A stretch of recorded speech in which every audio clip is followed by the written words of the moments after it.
Que a paz do Senhor Jesus, a paz que excede a todo entendimento, esteja presente em sua vida e na vida de toda a sua família.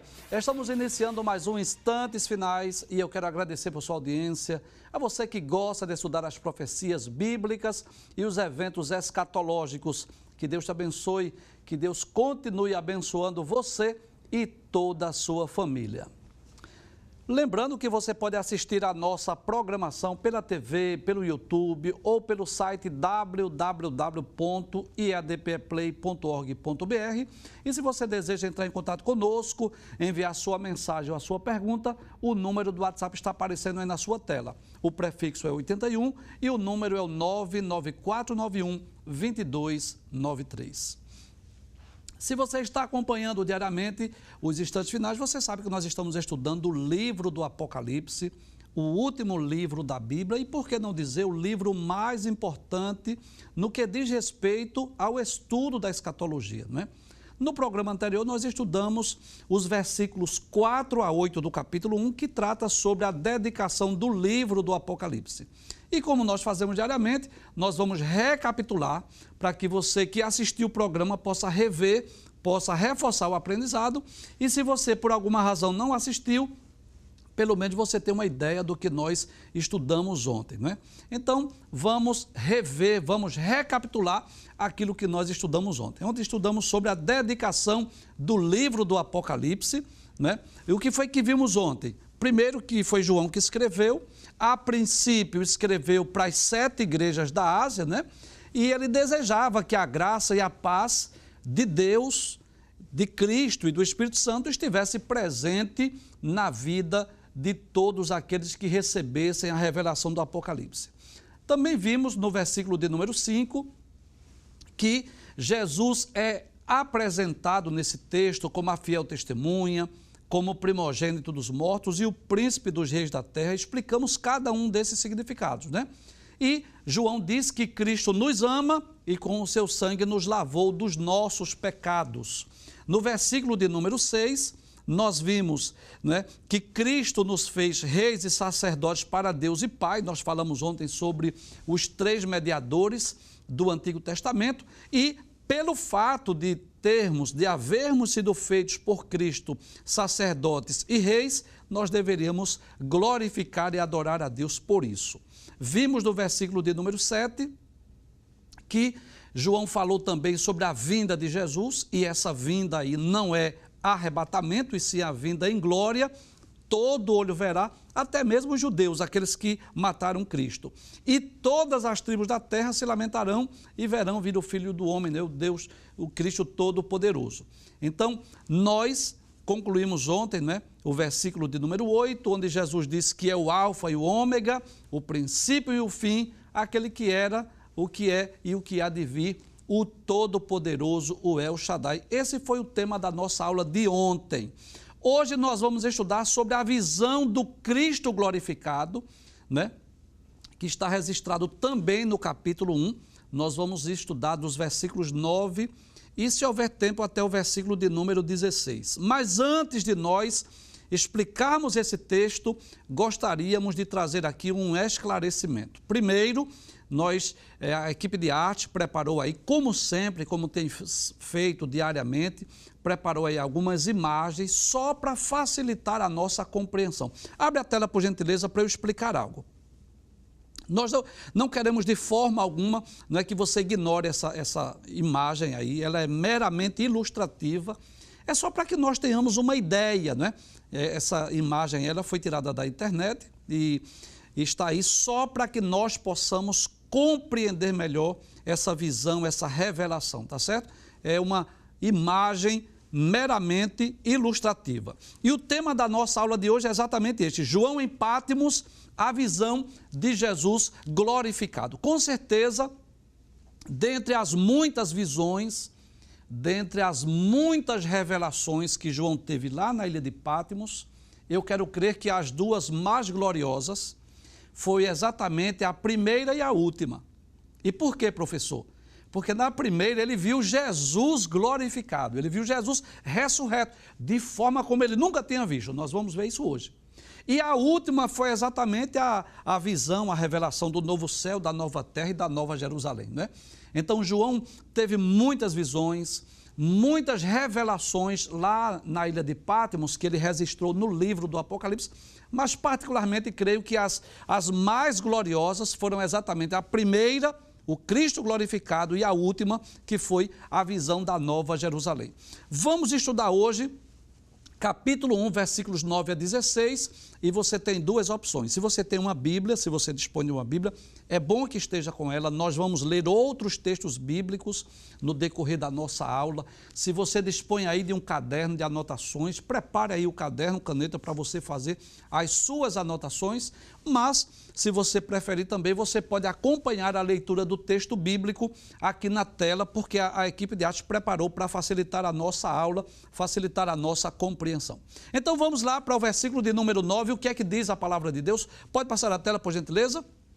Muito bem. No versículo 9, mais uma vez, João se identifica, né? Eu, João. Quem é João? O escritor, né? Aquele que foi escolhido por Deus para escrever 5 livros da Bíblia. Ele escreveu o Evangelho, ele escreveu 3 epístolas e teve o privilégio de escrever o livro do Apocalipse. Foi o último dos apóstolos a morrer. Os 11 apóstolos já haviam morrido e João foi exatamente o último. Traz para cá, por gentileza. Então ele diz, eu, João, que também sou vosso irmão. E me chama a atenção aí, quando ele diz que eu sou vosso irmão, é interessante que João não se identificou como sendo o discípulo mais amado. Ele não se identificou como sendo aquele que era mais chegado a Cristo, nem como sendo o mais experiente, e nem se identifica aqui como uma das principais colunas da igreja. Ele se identifica como irmão. Ele diz exatamente isso, que também sou vosso irmão. Então, que grande exemplo de humildade.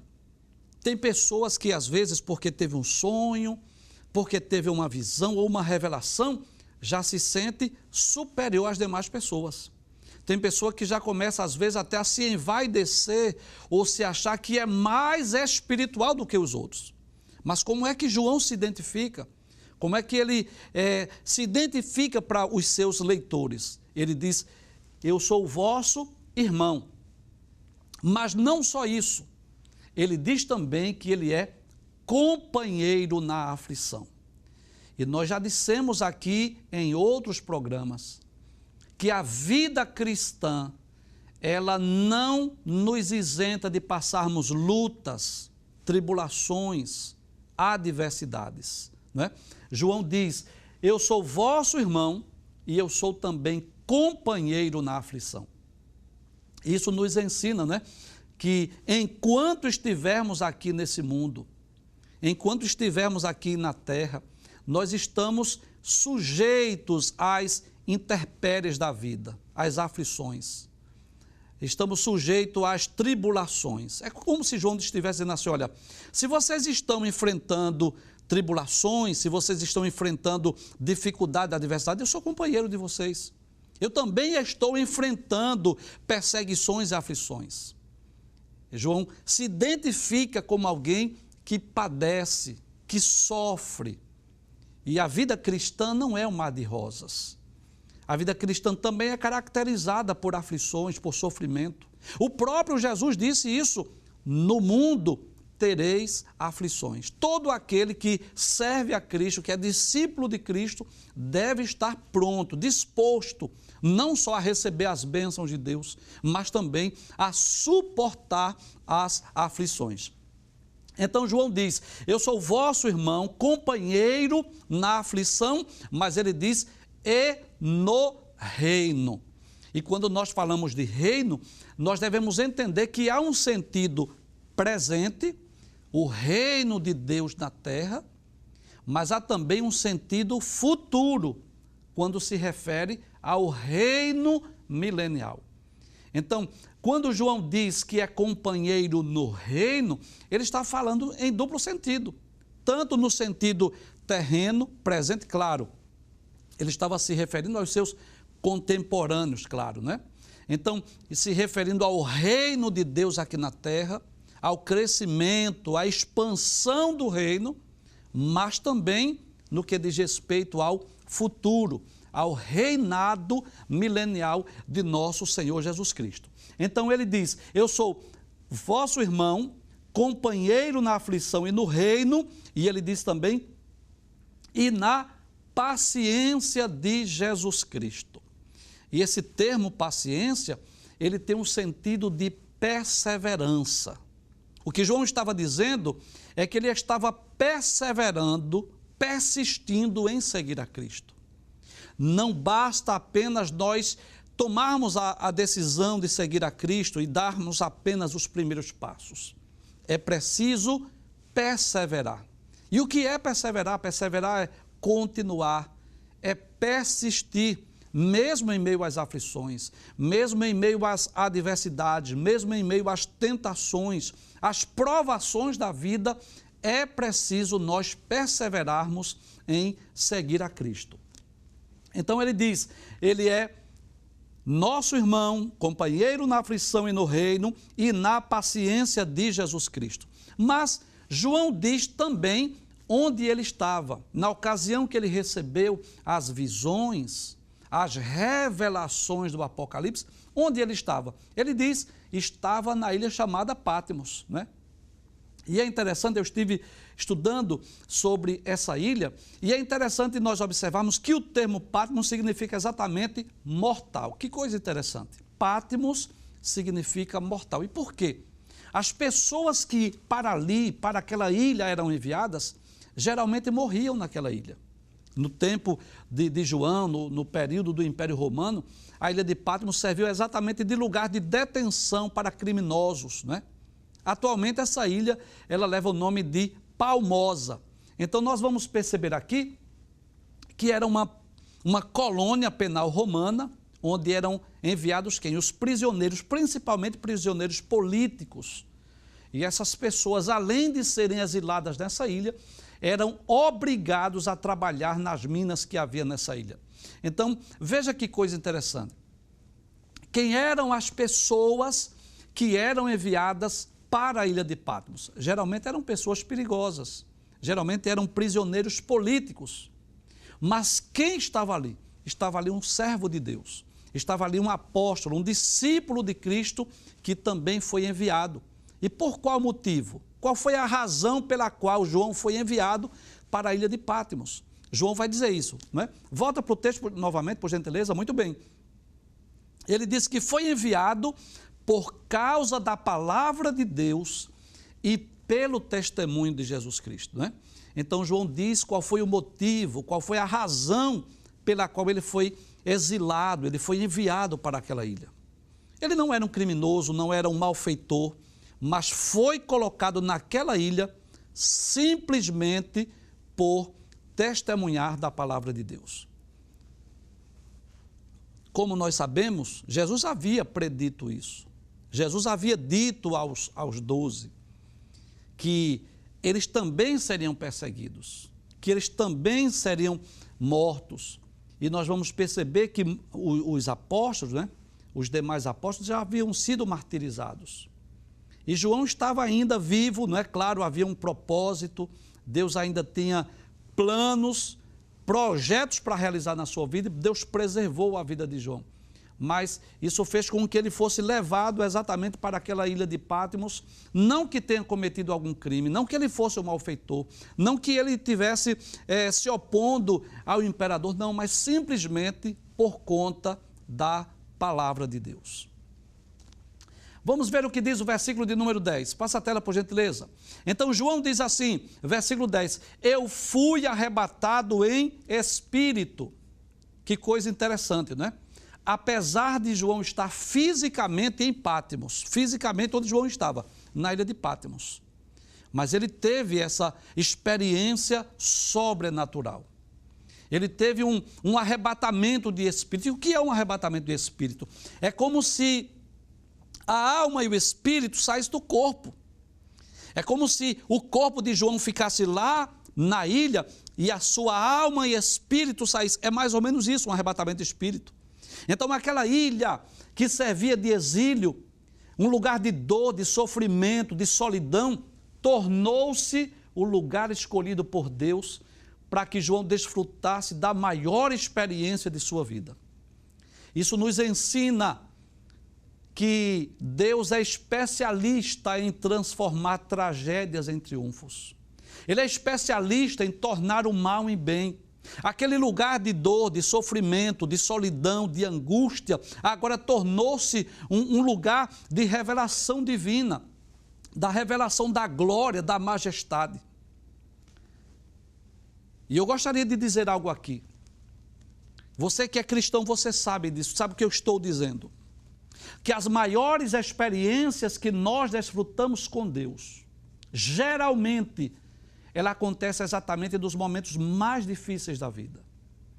São nos momentos de dores, de sofrimentos, de angústias profundas, que nós desfrutamos das maiores experiências com Deus. Basta você ler os Salmos, você vai perceber isso, não é? Onde Davi, muitas vezes, sendo perseguido, prestes a ser morto, mas é exatamente nesse momento de angústia que ele desfrutou das maiores experiências com Deus. Quem sabe essa dor, essa angústia, essa prova, essa tribulação que você está enfrentando não é uma oportunidade para você ter experiências profundas com Deus. Foi assim que aconteceu com João. Quando tudo parecia perdido, quando parecia que havia esgotado, cessado todos os projetos, parece agora que Deus havia esquecido João, parece até que ele havia sido jogado, parece que Deus nem se importava com ele. Tem momento que nós nos sentimos assim. Parece que Deus nem se importa conosco, parece que Deus nem se importa que nós existimos. Mas é exatamente nesse momento que Cristo, o Cristo ressurreto, aparece a João para dar a maior de todas as experiências. João havia desfrutado de grandes e profundas experiências com Cristo. Ninguém pode duvidar disso. Um simples pescador. Você imagina, por exemplo, um simples pescador que pescava ali no mar da Galileia, no mar de Tiberíades, chamado também o Lago de Genezaré, ser chamado por Jesus para ser um dos 12, ser chamado por Jesus para ser agora um pescador de homens. E a partir de então tudo muda. Ele agora começa a pregar o Evangelho, começa a seguir a Jesus, ouvir os sermões, ouvir as parábolas, presenciou os milagres. João teve a oportunidade, por exemplo, de ver Jesus naquele momento da transfiguração. Mas, sem dúvida, foi na ilha de Patmos, quando João estava velho, quando João já estava vivendo os últimos dias da sua vida. Foi ali que ele desfrutou das experiências mais gloriosas, mais maravilhosas com Deus. Mas João diz também, não só onde ele estava, na ilha de Patmos, ele não diz apenas o que aconteceu, ele teve um arrebatamento de espírito, mas ele disse qual foi o dia que isso aconteceu. Ele diz, eu fui arrebatado em espírito quando? No dia do Senhor. E o dia do Senhor era o que? Era um domingo. O primeiro dia da semana, não é que o primeiro dia da semana, quando nós lemos na Bíblia, ele ficou conhecido como o dia do Senhor. Porque foi exatamente no domingo que Jesus ressuscitou, foi no domingo que ocorreu as primeiras aparições de Cristo, o Cristo depois da sua ressurreição, ocorreu exatamente na manhã do domingo. E por isso o domingo ficou conhecido nas páginas da Bíblia como o dia do Senhor. Então o que foi que aconteceu na ilha de Patmos? Um arrebatamento de espírito, no dia do Senhor. Aí João vai descrever, ele começa a descrever como foi esse arrebatamento de espírito, o que aconteceu depois desse arrebatamento de espírito. Ele diz assim, eu ouvi detrás de mim uma grande voz, como de trombeta, Talvez você pergunte assim, mas que voz é essa, João? Que você descreve como voz de trombeta. Na realidade, quando ele diz voz de trombeta, é porque não dá para comparar. Era algo divino, era algo sobrenatural. Não se tratava de uma voz que ele pudesse comparar com nenhum homem. Que coisa interessante, na solidão daquela ilha, isolado, exilado, João ouviu uma voz. Mas não era uma voz qualquer, não era uma voz de qualquer pessoa que estivesse exilado na ilha. Ele ouviu a voz do próprio Senhor Jesus. Aquele que havia sido morto já havia mais ou menos 6 décadas. Já havia se passado mais ou menos 60 anos que Jesus havia morrido e ressuscitado. Mas estava vivo. Vivo para todo sempre, como Jesus sempre diz. Eis que estou vivo para todo sempre. E isso nos ensina algo tremendo. Que o Império Romano, que os imperadores romanos puderam até impedir que João tivesse contato com seus irmãos, tivesse contato com a igreja. O Império Romano pôde impedir, por exemplo, que João estivesse presente naquelas igrejas da Ásia como ele desejava, mas não pôde impedir que João tivesse contato com Jesus, com o seu Senhor, com o seu Salvador. Então, João disse, eu ouvi atrás de mim uma voz. Mas como era essa voz, João? Ele disse assim, olha, era como uma voz de... Glória a Deus, era como uma voz de trombeta, era algo diferente, não era uma voz humana, era algo sobrenatural, era uma voz poderosa, era algo celestial. É isso que João disse, é isso que dá a entender uma voz de trombeta. Talvez você diga assim, mas por que ele disse que era uma voz de trombeta? Era algo diferente, algo sobrenatural, uma voz como João nunca tinha ouvido. E o que é que essa voz disse? Vamos ver versículo de número 11. Próximo texto, ele diz assim, que dizia essa voz de trombeta, que ele ouviu atrás dele no dia do Senhor, lá na ilha de Patmos, quando ele teve esse arrebatamento de espírito. A voz dizia assim, o que vê, escreve no livro. Então ele ouviu da parte de Cristo, do Cristo ressurreto, ele ouviu esta ordem, o que você vê, escreva no livro.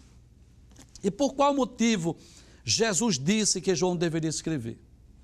É que se aquelas visões não fossem escritas, com certeza, elas se perderiam com o tempo. Todos nós sabemos disso, que escrita é a melhor maneira de nós preservarmos uma comunicação. As palavras ditas podem ser esquecidas, mas as escritas não. E o desejo de Cristo, o desejo de Deus, é que aquelas visões, aquelas revelações, elas fossem preservadas para que as gerações futuras também pudessem conhecê-las, também pudessem tomar conhecimento. E é interessante nós observar, né, que a ordem para que João escrevesse as palavras, elas ocorrem diversas vezes no livro do Apocalipse. Se você dispõe aí de um caderno, se você dispõe aí de uma caneta, anote aí, por gentileza, as várias ocasiões no livro do Apocalipse que João recebe essa ordem. Olha, o que você vê, escreva, anote aí, registre. É como se Cristo estivesse dizendo assim, eu quero que outras pessoas saibam, eu quero que outras pessoas tomem conhecimento. Anote, capítulo 1, versículo 11, capítulo 1, versículo 19. No capítulo 2, versículos 1, versículo 8, versículo 12, versículo 18. No capítulo 3, versículo 1, versículo 7, versículo 14. No capítulo 14, o versículo 13. No capítulo 19, o versículo 9. E no capítulo 21, versículo 5. Em todas essas ocasiões, Cristo diz assim, o que vê, escreve. Na nossa aula introdutória, eu falei sobre isso. Imagine, por exemplo, se as visões e as revelações do Apocalipse, elas fossem transmitidas às gerações somente oralmente. Bem, talvez até nós pudéssemos saber que Jesus apareceu a João na ilha de Patmos, mas com certeza nós não seríamos capazes de saber tantas minúcias, tantos detalhes. E é por isso que Jesus, várias ocasiões, em vários momentos distintos, diz a João, o que você vê, escreva, registre. É porque o desejo de Cristo é que aquelas visões, aquelas profecias fossem preservadas e chegassem em nossas mãos. Mas observe que Jesus não disse apenas que eles registrassem ou escrevessem. Jesus diz assim, o que vê, escreve num livro, mas ele diz, e envia-o às 7 igrejas que estão na Ásia. Então, nós já dissemos aqui que essas igrejas da Ásia foram os destinatários originais, né? Os primeiros destinatários. Foram os primeiros a tomar conhecimento, né? Éfeso, Esmirna, Pérgamo, Tiatira, Sardes, Filadélfia e Laodiceia. Então, aquelas igrejas, nós já dissemos sobre isso, eram igrejas reais, nós vamos estudar, né? As 7 cartas escritas a essas igrejas, que eram igrejas de verdade, igrejas literais, mas que profeticamente fala exatamente dos períodos da história da igreja. Então, em outras palavras, embora a princípio aquelas visões e as revelações elas fossem escritas para aquelas igrejas que havia na Ásia Menor, mas o desejo de Cristo é que a igreja de todas as eras, de todas as épocas, tomasse conhecimento daquelas visões e daquelas revelações. Vamos passar o texto, vamos ver o que diz os versículos 12 e versículo 13, por gentileza, pode passar. No versículo 12 ele diz assim, e virei-me para ver quem falava comigo, né? Ou seja, quando João ouviu a voz, aquela voz como de trombeta, então o que era de se esperar? É virar, né? Saber se alguém falou e você ouviu essa voz atrás, é normal nós olharmos, nos virarmos, quem é que está falando comigo? Bem, não era voz humana, porque João disse que era como voz de trombeta. Era algo divino, celestial, mas poderia ser um anjo, como ocorreu muitas vezes nas páginas da Bíblia. Poderia ser Jesus, como realmente foi ele. Poderia ser inclusive o próprio Deus Pai, né? Através de uma teofania. Muitas vezes Deus falou aos homens através de aparições angelicais que nós chamamos de teofania. A palavra teofania significa aparição divina. Então, João não sabia quem estava falando, então ele virou-se, né? Olhou para trás para saber quem estava falando com ele. Aí ele diz o texto, né? E virando-me, ou seja, olhando para trás, vi, o que foi que João viu? Ele disse, eu vi 7 castiçais de ouro. Então, o que eram os castiçais? Castiçais eram espécies de candeeiros, desde os tempos bíblicos, né? Desde os tempos do Antigo Testamento que haviam castiçais. Havia castiçais de vários modelos, né? Então, observe aqui, né, nessa imagem, que aparece aqui esses 7 castiçais aqui. E quando nós lemos, nós vamos estudar daqui a alguns dias o versículo de número 20, nós vamos perceber que no versículo 20 desse mesmo capítulo, o texto diz que os 7 castiçais representam as 7 igrejas. Então, qual é a mensagem que nós podemos extrair daí? É que Jesus está aonde Jesus está? No meio das suas igrejas. Entre as igrejas, não é? Olha a imagem aqui. O que foi que João viu? Quando ele virou-se para saber quem estava falando comigo. Eu ouvi uma voz.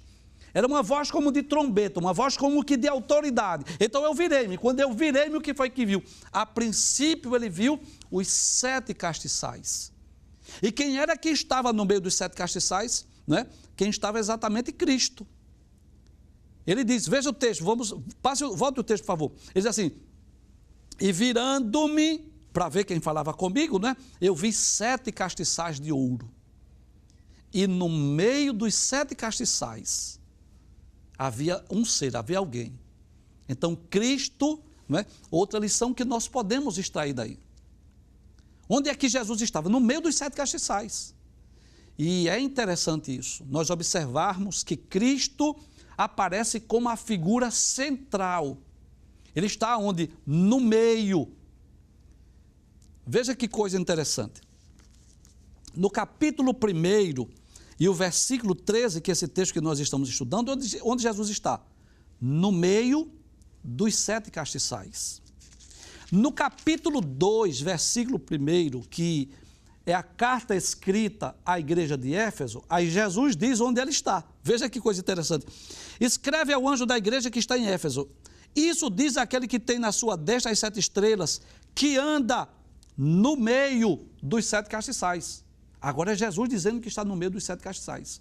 Veja, por favor, lá no capítulo de número 5, versículo 6, diz assim: e olhei, e eis que estava no meio do trono. Onde Jesus está? No capítulo 5, versículo 6. No meio do trono.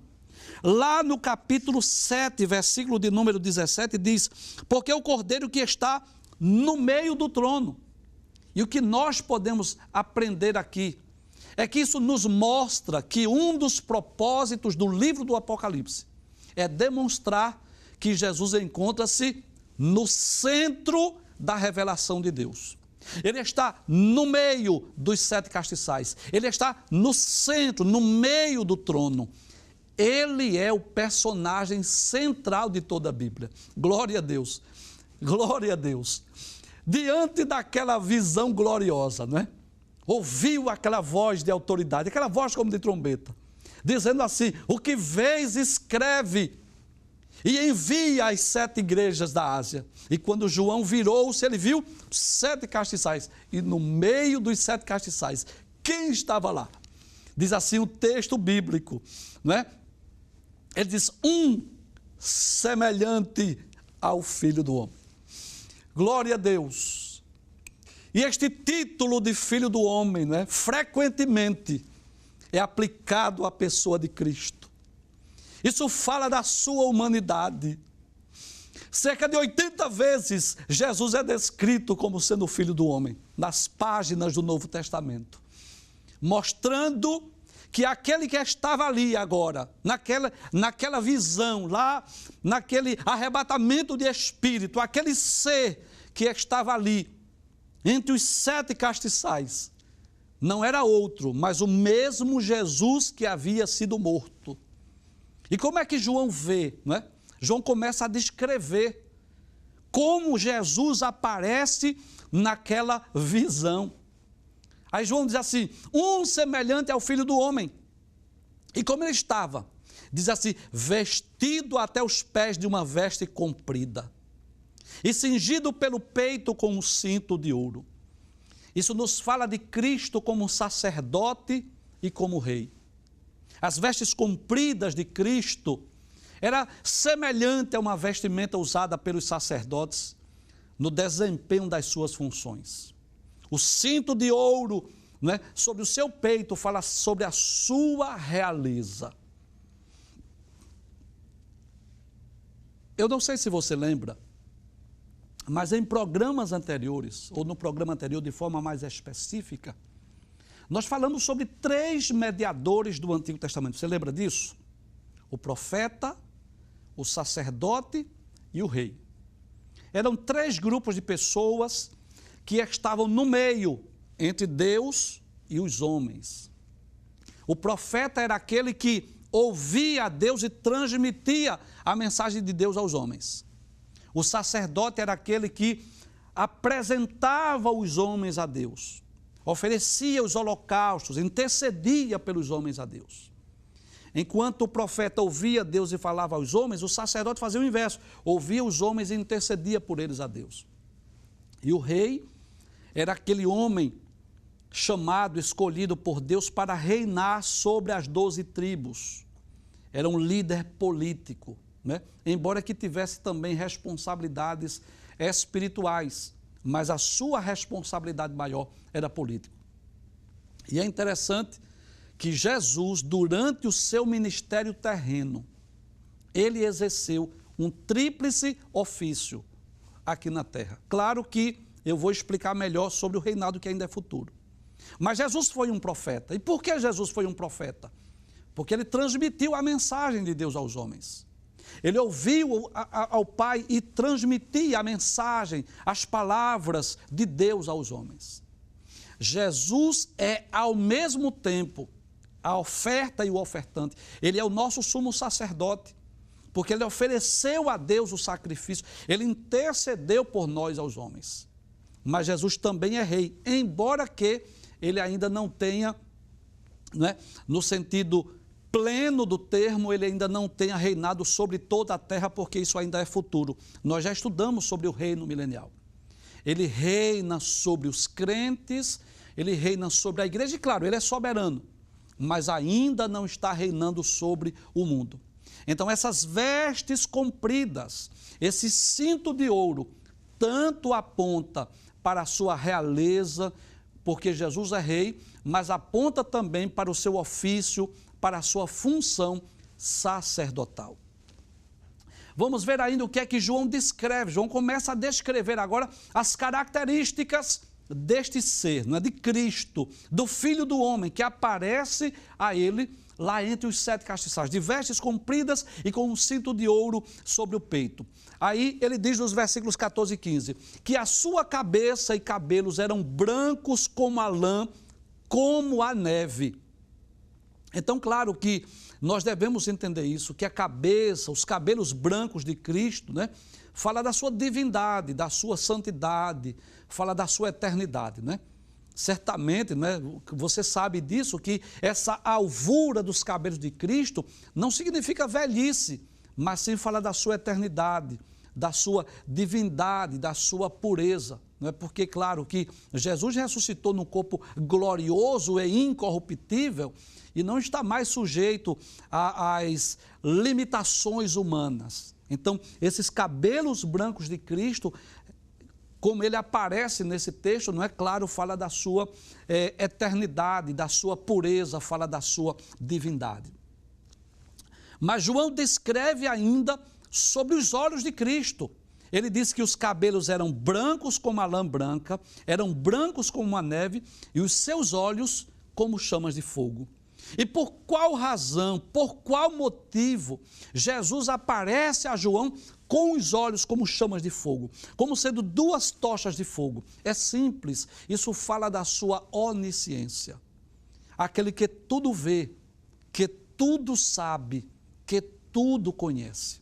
Nós vamos ver isso nas próximas aulas, quando nós estudamos sobre as 7 cartas escritas às igrejas da Ásia. Em todas as cartas, Jesus diz assim: eu sei as tuas obras, eu conheço as tuas obras. Então, os olhos de Cristo, como chamas de fogo, fala exatamente da sua onisciência, daquele que tudo vê, tudo sabe, tudo conhece. Inclusive, lá na carta aos Hebreus, no capítulo 4, versículo 13, a Bíblia diz exatamente isso, que não há criatura alguma encoberta diante dele, e todas as coisas estão nuas e patentes diante daquele com quem nós temos de tratar. Então, os olhos como chamas de fogo fala exatamente da sua onisciência, do conhecimento pleno, perfeito e completo de todas as coisas. Mas embora Jesus estivesse com vestes compridas, João viu algo diferente nos seus pés. Ele descreve como eram os pés de Cristo. Ele diz: os seus pés eram semelhantes a um latão reluzente, como se tivesse sido refinado numa fornalha. Então, os pés de Cristo como latão reluzente, né? Como se tivesse sido refinado numa fornalha, fala do que aconteceu com Jesus durante a sua vida terrena.